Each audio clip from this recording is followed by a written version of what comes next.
All right, folks, by popular demand, we're going to cover that Mullen lawsuit.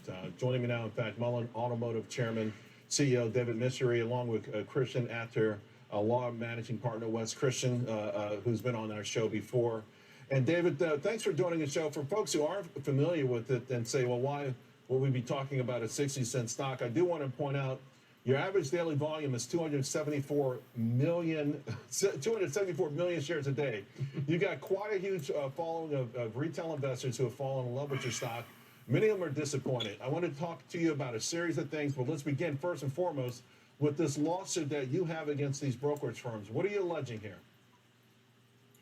Well, we've sent a loud and clear message to the world that we're not going to stand by and allow illegal short selling of our stock, and hopefully we can be the change that makes things different here and gets people to pay attention to what's going on, specifically with MULN and all the other companies out there that have to deal with this on a day-to-day basis. Wes Christian, who is quarterbacking this entire lawsuit, could elaborate as to the merits of the lawsuit. Wes, without adjudicating it, the whole thing here, of course, I know that you've helped these sort of situations before. Are you alleging that these firms are doing it, or that they're just simply allowing it to happen? No, Charles. Well, first, Charles, thank you for having me back again, buddy. We appreciate it. I know this is a passionate subject for you, too.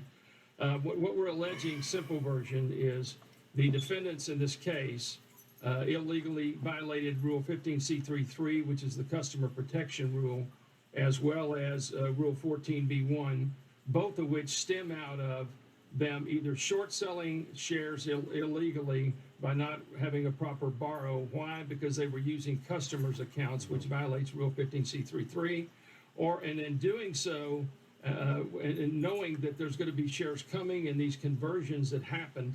Right. And then when those conversions happen, they use those shares to repay their customers' account shares, or similarly, they illegally lent those shares to someone else that did short selling. What we do know, Charles, just to give you some basic optics, 65 million shares failed to deliver in June of 2023. We have verified from the brokers, the defendants in this case, Charles, own records that they sent to Broadridge, that they had 19 million to 54 million shares of imbalances. Right. What that means is they reported more shares that they had beneficially owned than they had at the DTC. That's what we call imbalances. Right. Okay. Once those are ongoing and systemic, then it's signs of illegal short selling. All right. By the way, we reached out to all of these firms. Schwab got back to us. I'll read their statement. This lawsuit spins an outlandish conspiracy theory that blames Schwab for the performance of Mullen stock, but the complaint is long on salacious allegations and short on truth. The truth is that Schwab always acted professionally, legally, and ethically in this manner. David, let me go back to the company. A lot of concerns about your salary, the losses. I went through the last quarter. One thing that jumped out at me on general and administrative spending, $31 million, just as a business itself. Why are you spending $31 million on SG&A costs and things like that? Well, we're a growing business. Obviously, this is a space where it's very expensive to get a vehicle into production. That's the research and development side. I got you, but the general and administrative costs to me are just outlandish. And particularly, here's the thing: people are saying you've taken a lot of money, you paid yourself a lot of money, and this kind of spending, it just doesn't make sense for a small company like yours. He's not wrong. Well, in relation to let's say compensation, whatever compensation that was awarded me in my employment contract, or compensation pursuant to awards were given. And David, can you hear me? You're fading out, and I've got 20 seconds. One last thing: these stock splits.